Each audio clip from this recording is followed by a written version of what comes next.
एक महीना व्यतीत हो गया, मृतक घोषित हो गए केशवदास जी।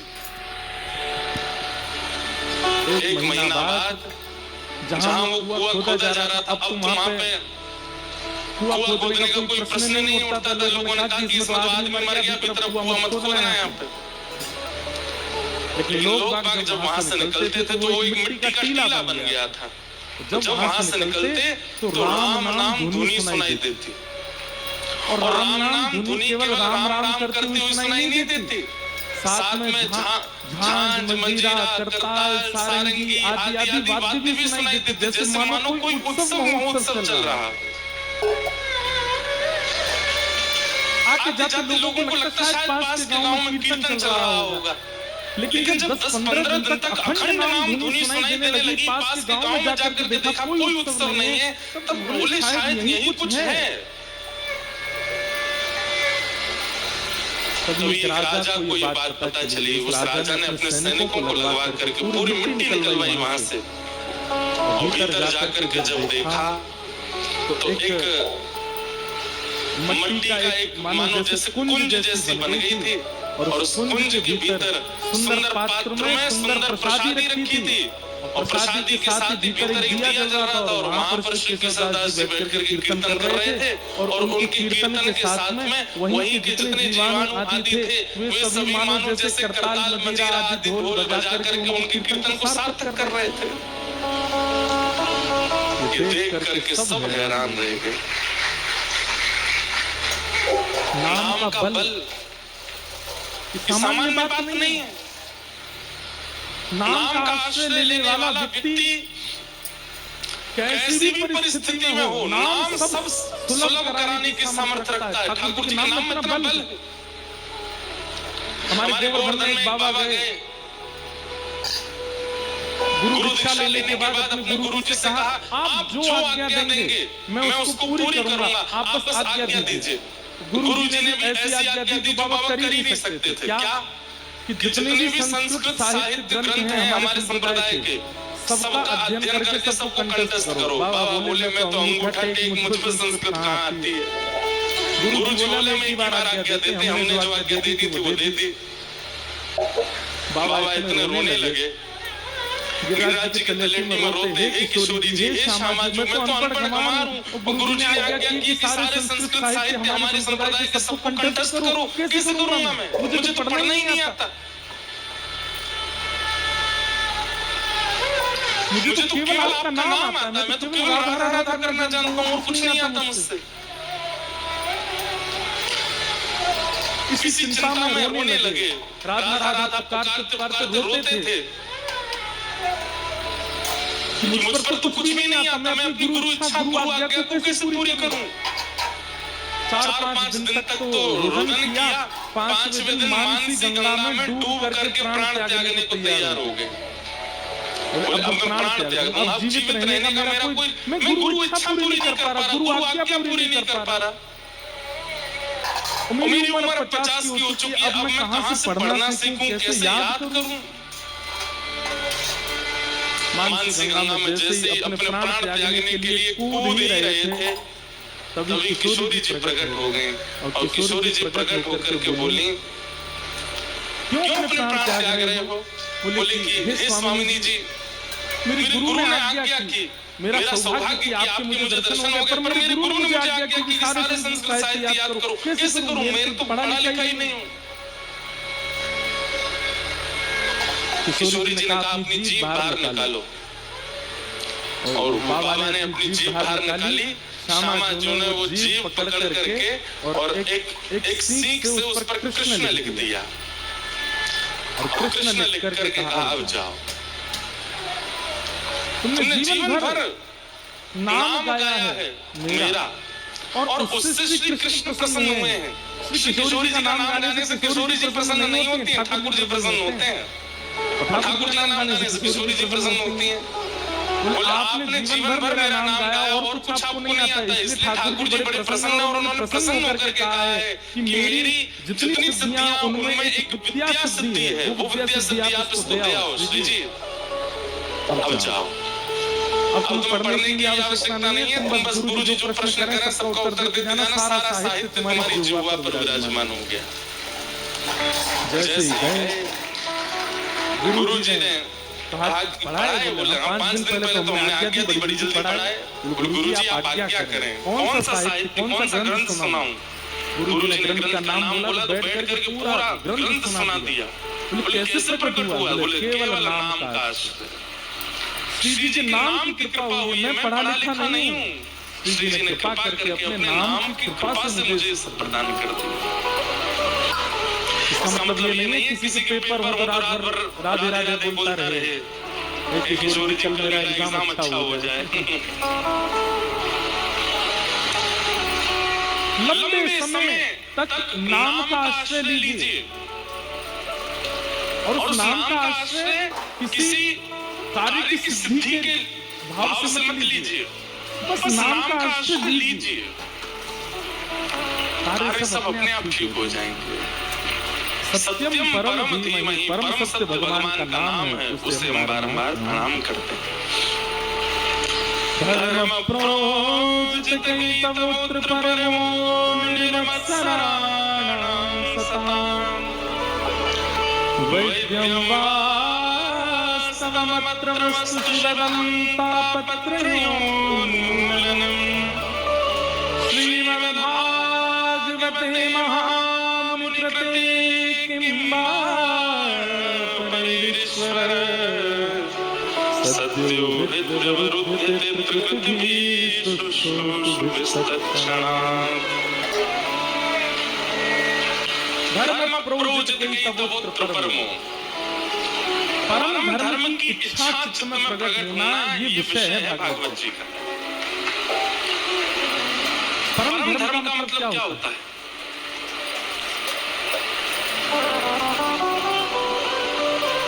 परम धर्म का मतलब क्या है?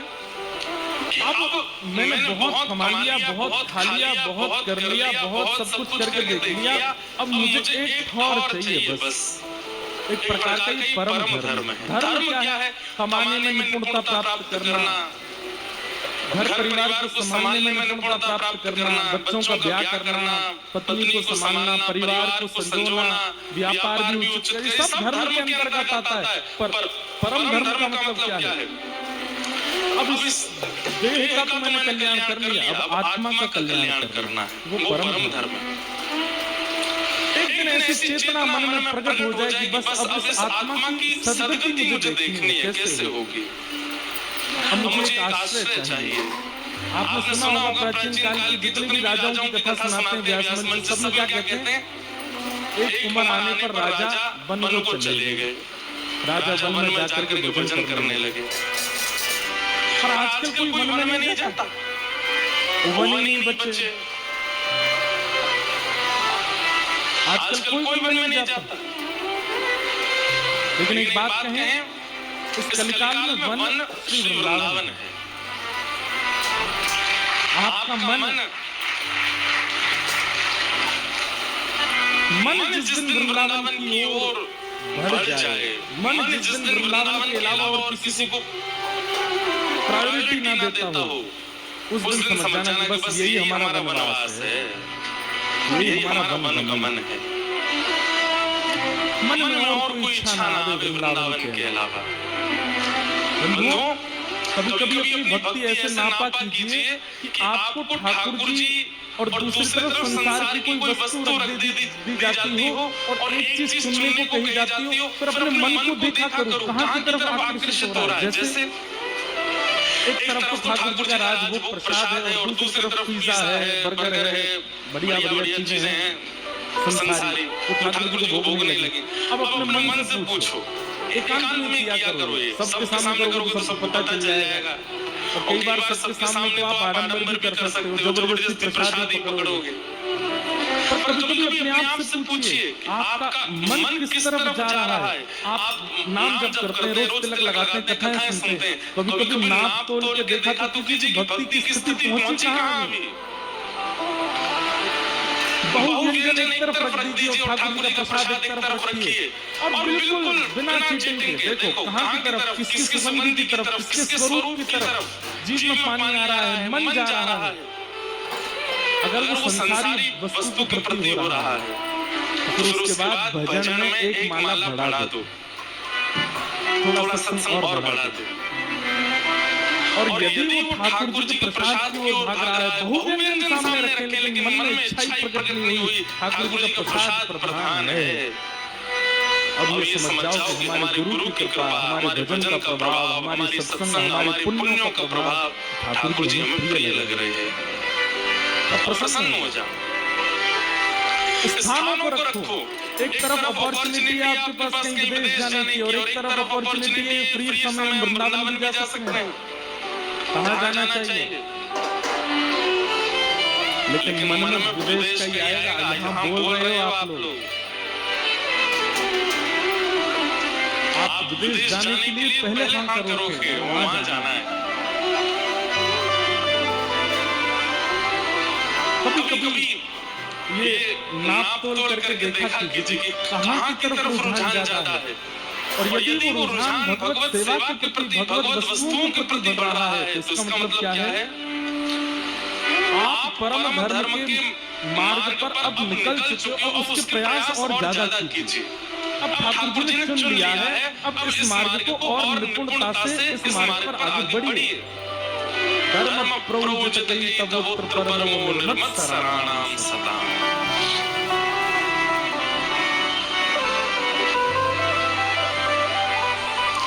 निर्मत शरणानाम सदा, मात्सर्य दोष खत्म हो जाए चित्त से। किसी के प्रति ईर्ष्या, किसी के रूप स्वरूप वैभव संपत्ति और उसकी श्रेष्ठताओं को देख करके आपके चित्त में ज्वलनशीलता ना होती हो, प्रसन्नता होती हो,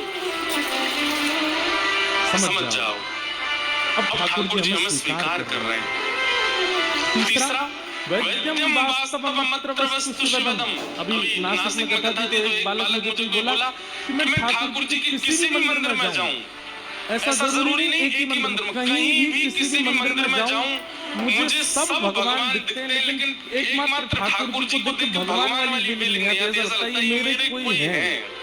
इसका क्या मतलब है? मैंने कहा ये मतलब है ठाकुर जी आपको कुछ मानते हैं। बोले पंडितनाथ जी को देखो, बोले रुक्मणी मैया को देखता हूँ तो मुझे लगता है ये भगवान है। मैंने कहा भाई ऐसा मत करिए, उनको भी कुछ मान ले अपना। बोले नहीं महाराज जी, हनुमान जी को देखूं, गरुड़ जी को देखूं, गणेश जी को देखूं, मंदिर में जिनको भी देखता हूँ सबके प्रति भगवान की भावना आती, पर मुख्य ठाकुर जी वंशी वाले हों या लड्डू गोपाल हों, ये कहीं भी दिख जाते हैं दुनिया में, ये लगता है ये मेरे अपने। मैंने कहा भाई देख, ये तमा होती है ना पत्नी, भले उसका पति बहुत बड़ा कलेक्टर बन जाए, बाकी सब लोग तो उसके सामने सल्यूट करेंगे, पर पत्नी को वो अपनी किसी भी स्थिति में चला जाए, कितना भी श्रेष्ठ बन जाए, कितना भी उचित बन जाए, वो उसको हर स्टेज पर, हर परिस्थिति में, हर स्थिति में अपना ही लगता है। संबंध है तभी तो अपना लगता है। माँ को अपना बेटा कोई श्रेष्ठ व्यक्ति नहीं दिखता है, बेटा बेटा ही दिखता है। ऐसे अगर ठाकुर जी के प्रति भगवत भावना करके कोई अपनत्व की भावना आती है, इसका मतलब है ठाकुर जी भी संबंध मान चुके हैं। अब बस ढूंढो कि वो संबंध है कौन सा। हम तो ये कहते हैं भैया भारत में जितने ठाकुर जी के मंदिर है ना, इन सबको अपना परिवार ही बना लो। जैसे श्री पंडितनाथ भगवान है, ये कौन है? बोले ये हमारे फूफा जी हैं। वहाँ की रुक्मणी मैया बुआ जी हैं। कोई पूछे कहाँ जा रहे हो? फूफा जी के घर जा रहे हैं। पंढरपुर जा रहे हैं, नहीं बोलो कहाँ जा रहे हो? बुआ जी के यहाँ जा रहे हैं। एक दो बार तो आदमी यही सोचेगा, और इतनी निपुणता से बोलो कि सामने वाले को यही लगे कि बुआ जी के यहाँ जा रहे हो। 5-6 बार बाद उसको पता चले कौन सी बुआ जी तुम्हारी? बोले चंद्रभागा नदी के तट पर रहती हैं, रुक्मणी मैया हमारी बुआ जी हैं, ठाकुर जी हमारे फूफा जी हैं। द्वारिका के ठाकुर जी को अपने जीजा जी मान लो, वहां की रुक्मणी मैया हमारी बहन है। अब कहाँ जा रहे हो? जीजा जी के यहाँ जा रहे हैं। जगन्नाथपुरी में कौन है? बोले हमारे चाचा जी हैं, चाचा जी से मिलने जा रहे हैं। बद्रीनाथ भगवान बोले ये तो नाना जी हैं हमारे। अच्छा, बद्रीनाथ वैसे भी नाना जी हैं, क्यों? श्रीमद् भागवत का निर्माण बद्रीनाथ में ही हुआ और भागवत जगत माता है और माता जी का जो जन्म स्थान होता है वो नानी का घर ही होता है। लो ऐसे भी संबंध बन गया कि वो नाना जी हैं। श्री राधा रमण जी कौन है? बोले ये तो हमारे प्रियतम है। बिहारी जी कौन है? ये हमारे सखा हैं। राधा वल्लभ जी कौन है? बोले ये हमारे सखा के सखा हैं। ऐसे कोई संबंध, सबसे संबंध बना लो और फिर उस संबंध का निर्वहन कीजिएगा, उस संबंध को निभाइएगा, उसी संबंध से जाइए, उसी दृष्टि से देखिए, उसी भाव से मिलिए। बिहारी जी अगर आपको भाई के रूप में लगते हैं तो कभी बहुत भीड़ हो जाए तो भीतर जाकर के थोड़ा रोष भी बहन की तरह कर सकते हो या भाई की तरह कर सकते हो। अरे भैया तो बहुत बड़ा है, तो दर्शन ही ना दे हमें, इतनी भीड़ है गई है, कोई धक्का मारे, कोई भगा दे यहाँ पे, ऐसा मत करे भैया, लाला मिल लेकर हमसे। ठाकुर जी अनुग्रह करेंगे, ठाकुर जी कृपा करेंगे। आप संबंध मानिए, ये बात कोई मनगढ़ंत नहीं है, ये भगवत वाणी है।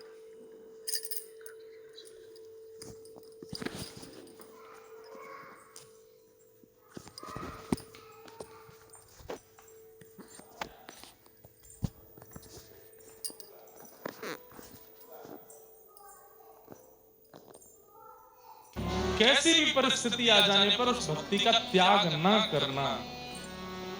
जैसे कुम्मन दास जी का एक बहुत प्रसिद्ध चरित्र मैं कहता हूं कथा में कि उनके एक पुत्र की मृत्यु हो गई, 7 पुत्र थे।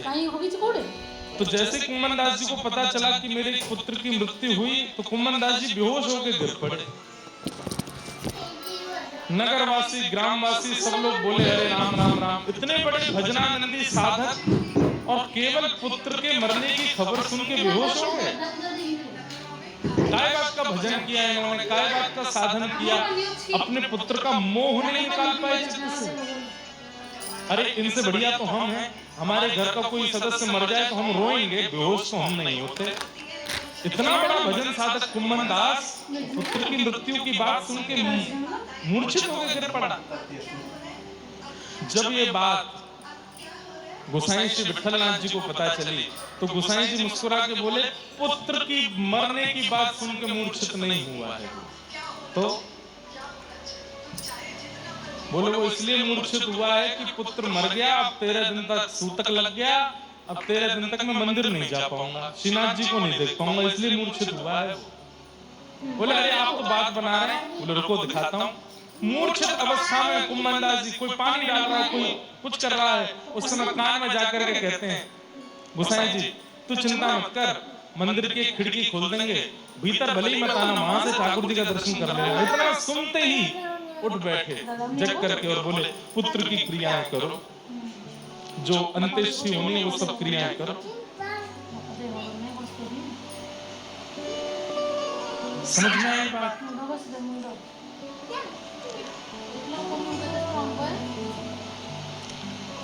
कैसे कैसे प्रेमी हैं ठाकुर जी के। पुत्र मर गया फिर भी भगवत प्रेम कम नहीं हुआ। हमारे महाराष्ट्र में गौरबा काका जो मटका बनाते थे मिट्टी का और उनका छोटा सा बालक पैरों के नीचे आ गया।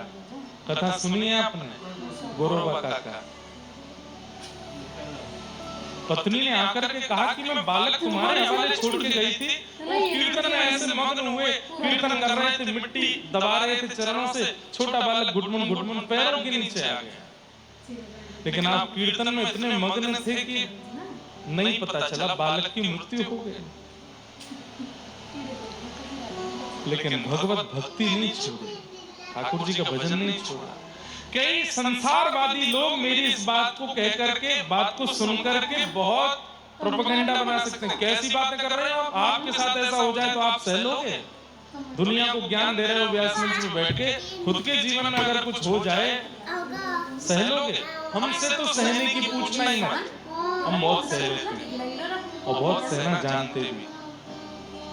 इससे ज्यादा भी सह सकते हैं ठाकुर जी की कृपा से, अभिमान में नहीं बोल रहे हैं।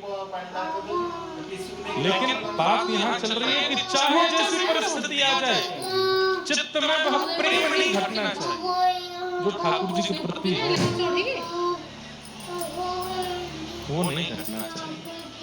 उसे अहेतुकी भक्ति कहते हैं। और ऐसा प्रेम ठाकुर जी से करने वाला, उसके लिए सूत जी कह रहे हैं, वही व्यक्ति का परम धर्म है।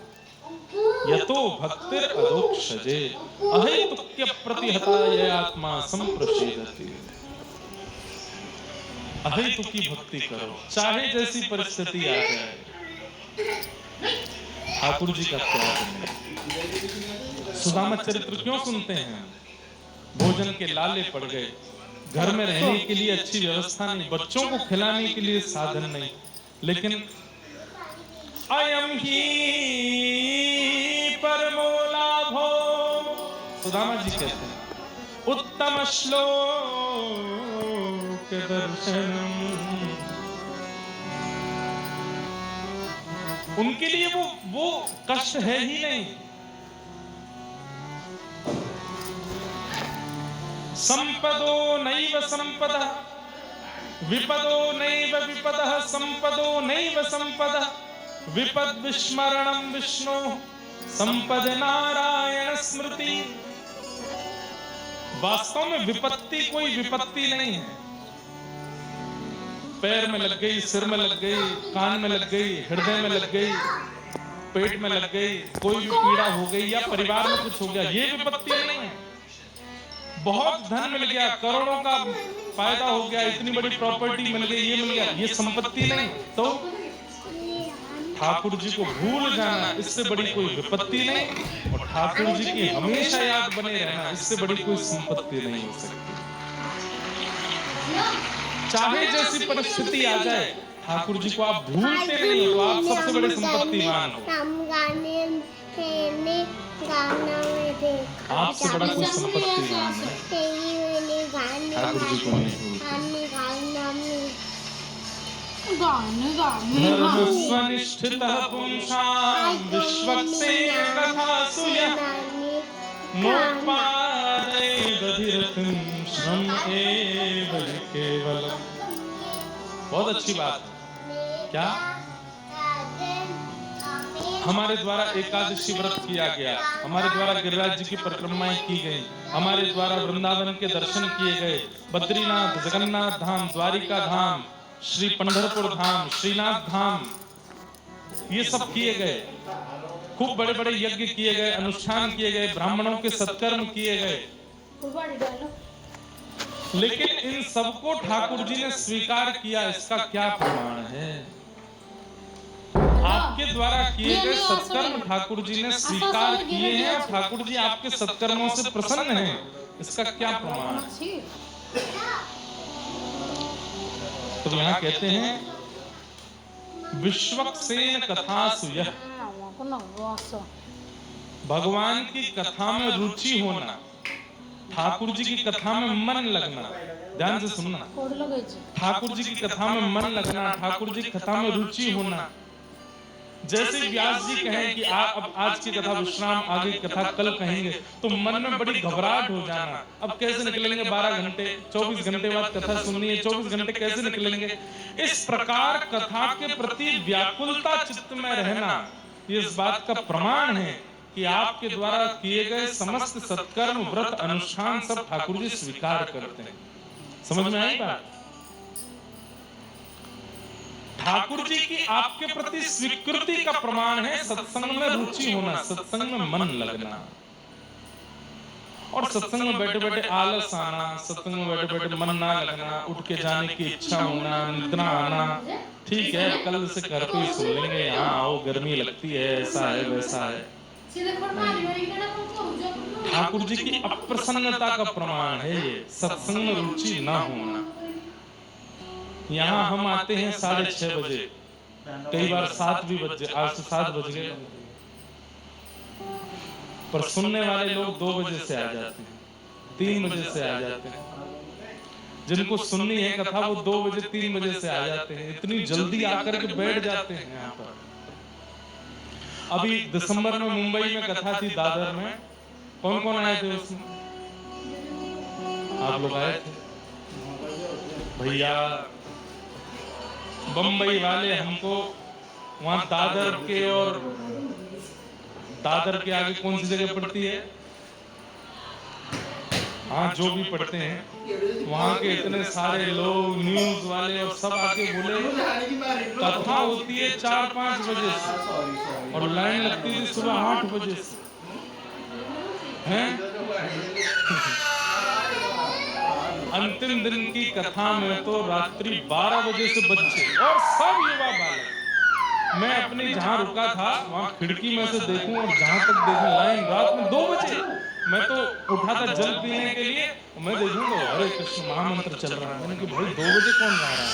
नीचे देखा तो लोग बाग बैठे हैं, किस लिए? कथा सुनने के। मेरे सच में उस दिन तो आंख में आंसू आ गए थे कि सुबह कथा, अभी 10 बजे से कथा होनी है सुबह, अंतिम दिन जल्दी थी कथा, और रात में 12 बजे से लोग बैठे नीचे। क्यों? वहां लाइन लगती थी, लाइन लग के भीतर, और जो पहले आएगा उसको आगे बैठने को मिलता था, तो हमको भागवत जी के पास बैठने को मिला। 2-2 बजे से बच्चे बैठते, और कोई ऐसे नहीं कि बस ऐसे चलते फिरते बालक हो ना, अच्छे अच्छे घर के बालक बैठे।